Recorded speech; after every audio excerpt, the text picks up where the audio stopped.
Hey, this is Zach. This is actually the first time Rap Spinz got an edit audio, but this video, I'm gonna kind of talk about it in this review, has been fucking with us pretty hard. Um, we tried it with music, we tried it with visuals, and we got copyrighted like 3 or 4 times. Uh, and even when it was just visuals, we got copyrighted. So fuck IC1, I think it's called. ICF1. Fuck them. And I'm sorry we don't have visuals for this one, but we still have the audio. So enjoy, guys. Welcome back to Rap Spinz with a Z. This is Zach. And this is Derek. And we're back for our second review on the channel. First review was All American Badass by Joey Badass. So go check that out if you haven't seen it yet. And we'll have one following this one pretty closely. But this is Damn by Kendrick Lamar. This album dropped 2 weeks ago now. Almost 2 weeks. And sadly, this is our second attempt at recording this. We recorded a whole review and it got deleted. So this has been put off for a little while because we're kind of bummed out. Yeah, down in the dumps about it. But we're going to bang it out. So, build up to this album. Kendrick released The Heart Part 4 like the 2 weeks before the album came out.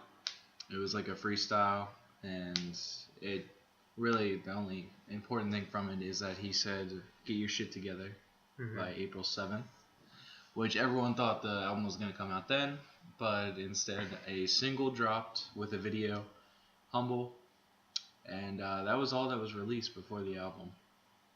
So, you just want to jump in, or? I guess, hold on. Okay. Sorry. It's been 2 years since To Pimp a Butterfly, his last album, and 1 year since Untitled Unmastered, which that was just like B-sides. And last thing I just wanted to say before we start is that Kendrick's in my top 3, so I try to review this as unbiased as possible, and try not to buy into the hype around it. He's in my top 5. So same, yeah. All right. So track 1 is Blood. You want to start? Yeah, it's a basically just an intro. He's just talking. What is it like? It's like a 1:30 song. Yeah, it's not long. You can talk a little bit about what he's actually saying, but I thought it was a perfect way to start the album for me. Okay. I liked it. Yeah, it was more just talking over music, and it starts like a concept of a story, even though this isn't a concept album.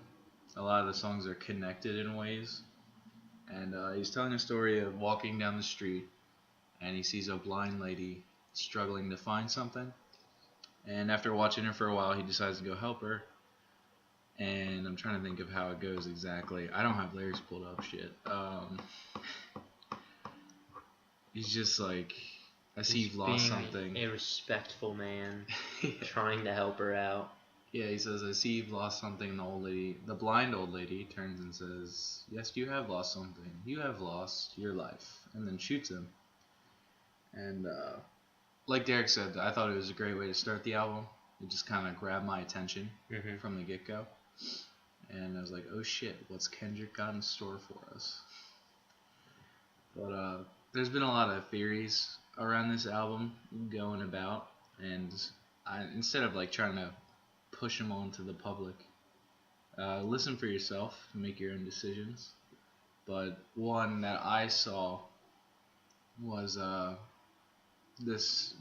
blind old lady being Lady Justice or Lady Liberty, and she was looking for the scale or the balance, because basically saying that America's unjust, and Kendrick was trying to help. He was trying to help Lady Justice kind of find her way back to what she's supposed to represent. But like I said, that might be reaching by fans, and I don't know. There's a lot to dissect through this album, so do it for yourself. But the last thing it ends on is a sample from Fox News where they pick apart his song "All Right" from "To Pimp a Butterfly."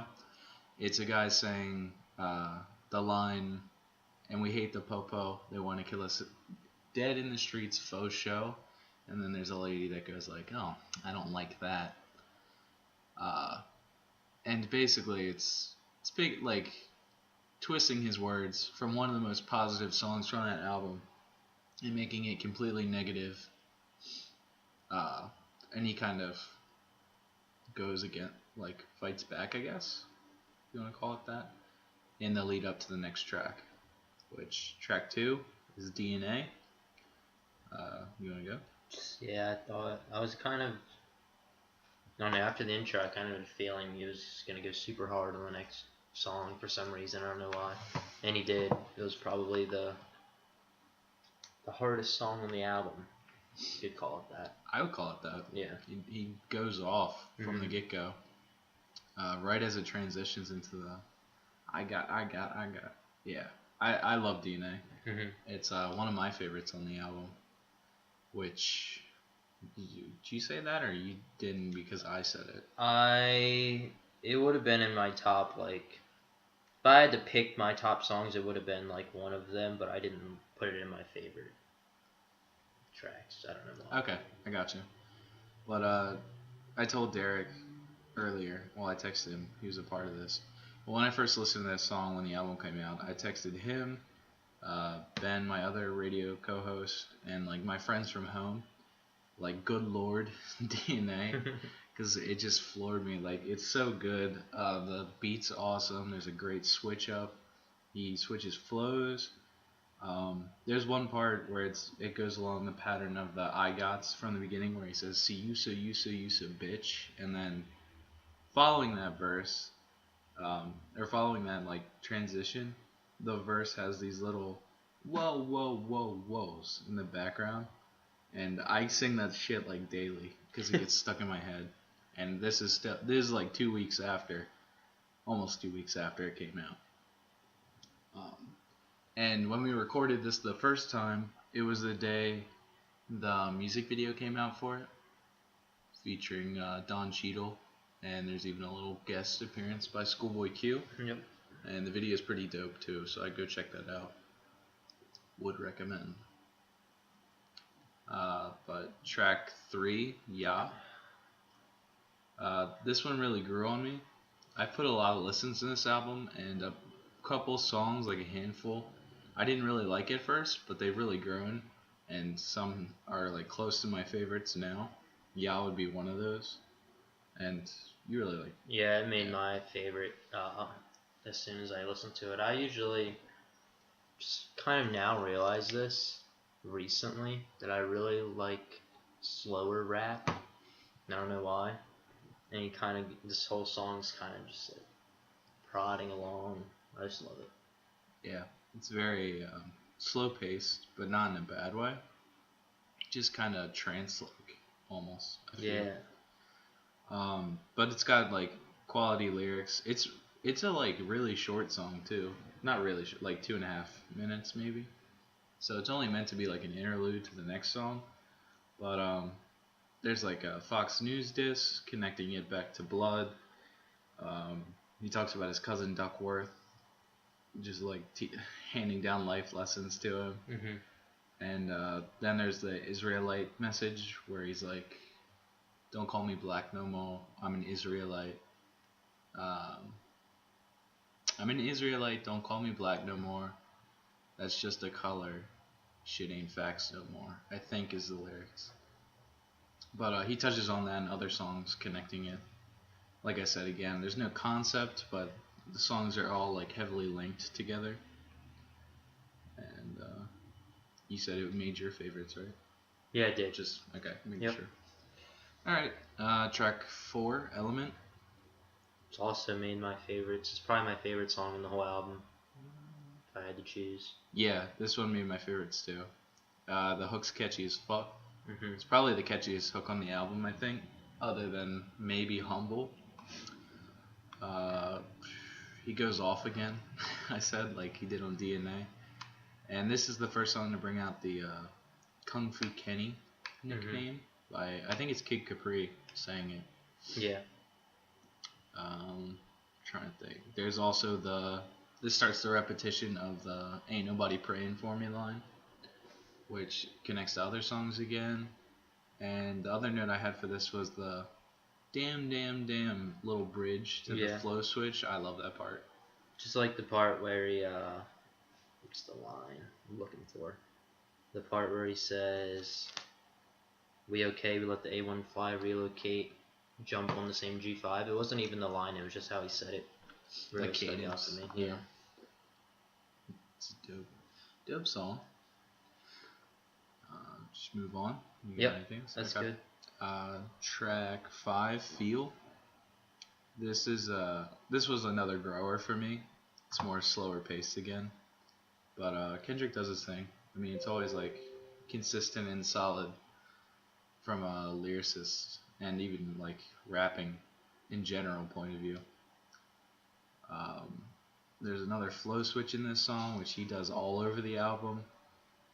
And then the one part, which he does in other songs, like in his past work, where he gets like really aggressive and really gruff for like a line, where he says "fuck your feelings" because he's describing like how everything's making him feel.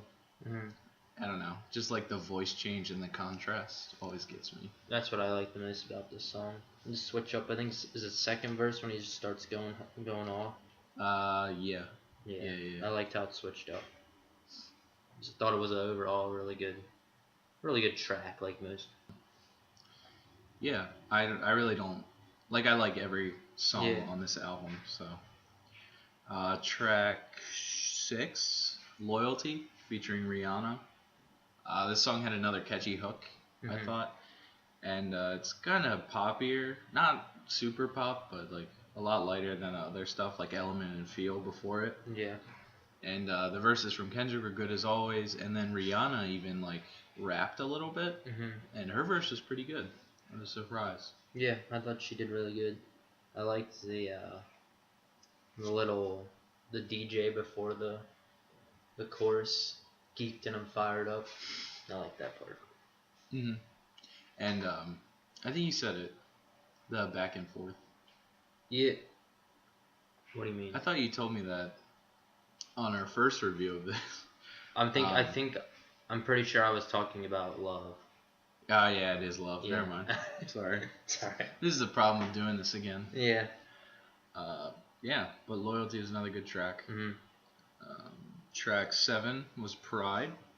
You go first on this one. This was another one that was slower, if I'm not mistaken. Yeah. Correct me if I'm wrong. Okay.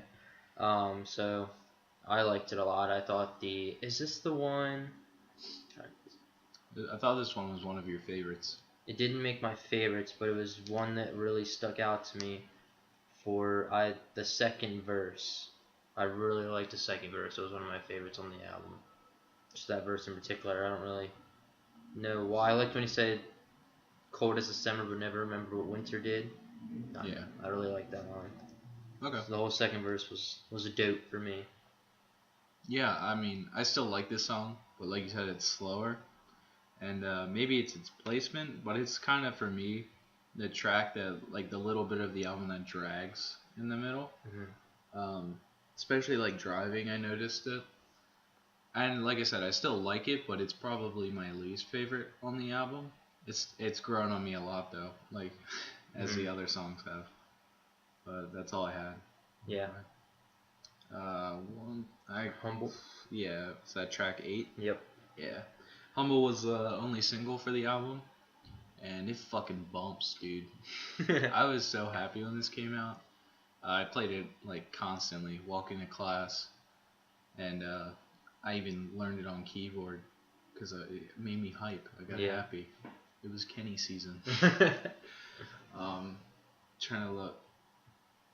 The intro's hype as fuck. This one also has a music video accompanying it, which was also, like, it set the standard, I guess, for DNA, and it's awesome too. I thought it was perfect single to get me really hyped up for the album, in my opinion. No, I get that. It's a banger, dude. Yeah. So the beat I really like, and then what I put is when every time the beat goes away and he has a line in the verse just stand out. Mhm. This part, it happens 3 times, and they're all probably my favorite parts of the song. The first part is where he's in the video. He's on top of a car playing golf, and he goes, "My left stroke just went viral. Right stroke put a little baby in a spiral." Like that. Mhm. That's so catchy and good, and it leads into the hook, which is really catchy. Like I said, I think it's in contest with Element. We never said the hook on Element, by the way. We just realized that. Oh well. Nah. We can't say half of it anyway. Yeah. But yeah, and then the second time the beat cuts out in Humble, you said it was one of your favorite lines, or it was your favorite Did I? line. The uh, I'm Oh, so fucking yeah, sick and yeah, tired of the yeah. Photoshop. I like that one. Show me something natural like Afro on Richard Pryor. Show me something natural like ass with some stretch marks. Fuck everyone who didn't like that. That's all I have to say. Yeah, some people on Tumblr were mad. Who knows? Yeah. Fucking Tumblr. Anyway, and then the last bit of the third verse, where he gets on that every line ends in A rhyme screen, and then the beat pops out, and he's in a car like the old Grey Poupon commercials, and he goes, "That Grey Poupon, that Avion, that TED Talk A." That's so good. I love Humble. That's one of my favorites. You got any more on it? No, it pretty much sums it up. Yeah, we could talk about it for a while. Track 9 is Lust. This one, like right before the album came out, they released production credits, and I got pretty excited for this one just because Bad Bad Not Good, which is like a jazz fusion band, co-edited, and I think K Tronada might have been on it too, who's pretty good. At first, I didn't really like this song, but this one's grown on me like Feel. More like Feel. I was going to say Pride too, but this one's grown more than Pride. And I really like it now. Trying to think. The chorus, the "Let me put the head in" is really catchy. And after a couple listens, because I've listened to this album now 8 times, all the way through, and the guitar and bass like subtleties throughout the verse, I guess it's Bad Bad Not Good, like providing those are so like intricate. I didn't notice till like the 3rd time of listening. If I had to pick one, this would probably be my least favorite track on the album. Wow. I don't. It just is. I don't. I mean, I like the hook, but it really wasn't. I don't know. I can't really explain it, to be honest with you. No, I get what you're saying. It's just. It was one of my least favorites. Yeah. Like to start out. Like if I was to listen to the whole album, this would be like the last one. I would be like, oh, I fucking love that song. You know what I mean? Yeah. That's why I picked it as my least favorite. But I still think it's good. It's not like I don't like it. No, I understand that. But then it goes into track 10, Love, which real quick, I didn't mention before, but how the songs are kind of linked. Mm-hmm. I think the track listing, like how they're paired off, is interesting too. Like Blood and DNA, Pride and Humble, Lust and Love. I don't know. I mean, you can read into it more, but I think it's pretty cool. Yeah. So Love is like it's probably the lightest, like poppiest song on the album. It has Zakari on the hook, who in this reminds me of like a light Weekend. I really like it. It's really catchy again, and Kendrick gives a solid verse as always. It didn't make my favorites, but still dope. Yeah, it made my favorites. I really liked this song. I liked how they would go back and forth. Like Zakari would sing, and then Kendrick would come in, then would go back to Zakari. I just thought that was really cool. How they did that. Thought it was awesome. Yeah, and I didn't even like take too much notice to it until you mentioned it. Well, when we reviewed it the first time. I mean, yeah, the first thing that stuck out to me just listening to the song was I really liked Zakari's voice. So I listened to some of his other stuff, and he doesn't have a lot of stuff, but definitely interested in seeing where he goes. We were saying he might sign to TDE. Yeah, that'd be pretty cool. Yeah, because he's been on Isaiah Rashad's The Sun's Tirade. Yeah, but I think The Weeknd is a good comparison for him at this point, just from listening to what I've heard. Okay. I think that was a good fair evaluation. Yeah. So track 11, XXX, featuring U2. So when the track list came out for Damn, I was kind of skeptical at the features. At first it was just Rihanna and U2, and I was like, I don't know how those are going to work. Mm-hmm. Rihanna I was more comfortable with. This one was just like an oddball. Yeah. But it meshed really well. There's it starts with the U2 part sung by, I think, Kid Capri again, and someone else. But it's muddled. And then the beat drop happens, and it goes somewhere completely different than where I thought it was gonna go. I wrote down to say the first line, but I don't have the lyrics. I opened up the wrong song. I just realized it. It's all good. But there's jumping ahead. It's not good. It's a really laid back flow. I keep tripping on my words this review. If I can remember right, it's just I threw a steak off the yacht to a pool full of shots. You take it, and then there's a 90s. Yeah. But it's so good. It's so good. I really like this album. But then the beat switches to this alarm in the background, and he goes harder and more aggressive. And then the beat switches again back to the bluesy U2 part where they're featured, and that part's so good because then it's the little chorus, and then it fades out, and then Kendrick comes on over the U2 drums and bass, and it's so good. This is also one of the more political songs. I mean, it's touched political all across the board, but there's a line about Trump winning, which means we've lost, and the one line, if you have it, the wrapped in the American flag line. Oh yeah, I wrote it down, I think. That might be one of my favorite lines on the album. I didn't write it down. Dang it. But I said it the one we got deleted. Hail Mary, Jesus and Joseph, the great American flag is wrapped and dragged with explosives. Which I thought was pretty cool. That's a good line.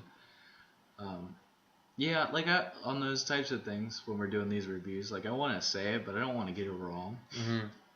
I had 75% of that right. But yeah. Anyway, good song. Made my favorites. Didn't make my favorites, but I really liked it. There's not much more I can say. I liked raps about Lord Johnny, as I understand he's done that before. Lord Johnny's been in it. Okay. Mm-hmm. But I thought that part was cool. Wanna go to school no more. Yeah. That's part one before the beat switch. Mm-hmm. Which I was thinking about it, that song could be disregarding the little intro of the YouTube part. It's divided into 3 sections, but that's what the XXX could be a part of. XXX. No. I don't want to hear that kid's name. Kid's a bitch. Moving on. Wow. Throwing shots. Track 12, Fear. I really love the guitar on this song throughout the beat. It reminded me of Dre's The Chronic 2001. So kind of explosive, but not as G-funk or high pitched, I guess. The lyrics in this song are fucking great. This is another one of my favorites. there's like the why God do I have to suffer? That part building into the first verse. There's backwards verses in this song that you can like dissect, and I don't know, more conspiracy. Yeah. Along with the album. The chorus is really catchy, and I always love how Kendrick like plays with his voice. Like there's the deep, and then there's the really high and the weird cadence he puts on stuff. And this is like the if I could smoke fearfully, I'd roll that motherfucker up and take to house. I'm high now, high. I don't know. I really like that part. And then he goes on to talk about like the fear of death, and the part where I think you mentioned it in our first review about him saying all the ways he'd die. Like that's my favorite part of the song. Yeah, that whole spiel is really good. He talks about the 3 instances of terror at different ages, 7, 17, and 27. I thought was pretty cool. Yeah, it's really layered like as a story. Yeah. I really like it. And then all I had left was at the end of the song. There's a voice recording of I guess it's a rabbi talking about the Israelites. Back to what he mentioned in Yah. Kind of connecting to that, I guess. Mm-hmm. And I don't know. That's all I got. Yeah. Okay. Next one is God. Track 13. So this is where another conspiracy I'll indulge. People are throwing out is that in track 1, Blood, Kendrick got shot and died. And then the tracks following have been like his transition to the afterlife type thing. So at this part, he's closest to God. And the chorus is, "This is what God feels like." Is this what God feels like? Mm-hmm. Yeah. And so that whole path of dying theory kind of rounds out with this song. And it's got really solid verses. I like it. Yeah, I thought the verses were good. I like the aha part. People have been shitting on that part. Yeah, I liked it. So I don't, because people are saying like it's what like a generic rapper would do. I don't understand. Or something like that. And then I've seen Kendrick, like super hard Kendrick fans try to defend it by being like, no, it's him making fun of those people. I don't understand why it has to be either. That's such a reach. Like, nah, it's just a catchy like singing part. I don't understand it. It pisses me off when people talk like that. Anyway, he put it in the song because it sounded good. Yeah. Why can't that just be it? No. Maybe you don't like how it sounds. You can just say I don't like how it sounds, but that's your opinion. But it doesn't have to. You don't have to like. That's what people were saying. It's like that part makes me cringe. I don't get it. Like I enjoy it. Anyway, that's all I had on God. Yeah, keep it moving here. Yeah, and last track 14 is Duckworth, which for those who don't know is Kendrick's last name, legal last name. Is his middle name Lamar? I don't know. I feel like I asked that. You did ask me, and Kendrick then you didn't Lamar look it up. Duckworth. Sounds good. Sounds good, but I don't know if that's actually it. So this one, last theory. I'm looking it up. All right. Go ahead. Last theory thrown in here. There's parts in this song. It is, dude. Sorry. You're good. Just cutting you off. No. Kendrick Lamar Duckworth. So yeah, it's better than him just taking someone's name. Yeah, that's pretty cool. Yeah, so the song ends with the song DNA backwards.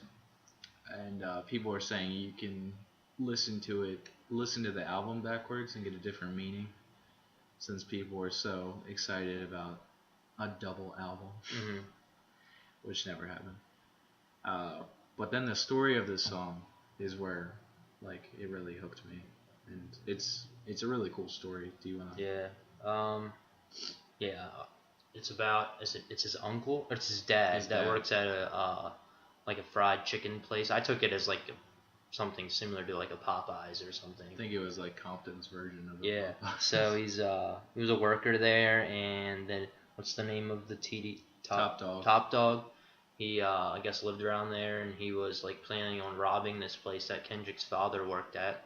Kendrick's father knew that they had done some stuff, like I think he mentioned they robbed it in the past. Yeah. So he was always nice to them, and he would give them like free stuff anytime that they were around. So maybe they would, if they robbed it, they would like let him go, and they did rob it, and I guess they did let him go, right? Yeah, they let him.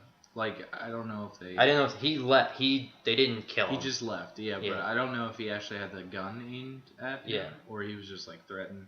Mhm. But I guess the story goes on with Kendrick like brings it full circle, and he's like, if Top Dog. yeah would have pulled the trigger, would have killed his father, then Top Dog, there would be no Top Dog because it'd be in jail. He'd be in jail with like, be in jail, can't catch bail, and then he wouldn't be alive pretty much. Which is really cool to think about. And I've seen in interviews since the album came out that like him and his dad and Top Dog love telling that story. And how they just laugh about it. But really, that is Kendrick's like whole life would have been that instance gone. Top Dog ever go to jail for it? Or he just no, I don't think so. Okay. I was just wondering. But the one thing I liked about this, like rounding out the album as a story, because he keeps repeating the "Ain't nobody praying for me" line, and this kind of shows one instance where, whether you believe in God and all that, someone was looking out for Kendrick in a way. Just total coincidence would have made him not here, but someone looked out. Someone was praying for him. Zach. Yeah, it was me. Years before I was alive. But yeah, that's damn. Yep, just rehash my favorites. Was Love, song Sakari. Ya, third song on the album after DNA. And Element, my favorite song on the whole album. Okay. And I had 3 favorites at first, but then I asked Derek if we were doing the 3 favorites. He's like, you could do more, but max 5. So I maxed it at 5. My favorites were DNA, Element, XXX, Humble, and Fear. Which, those are all fucking great. Fight me. You didn't write any least favorites, did you? I said Pride if I had to list one. Mine would be Lust. Okay. Yeah, that's good. Okay. You want me to give Yeah, you can go first. final rating first?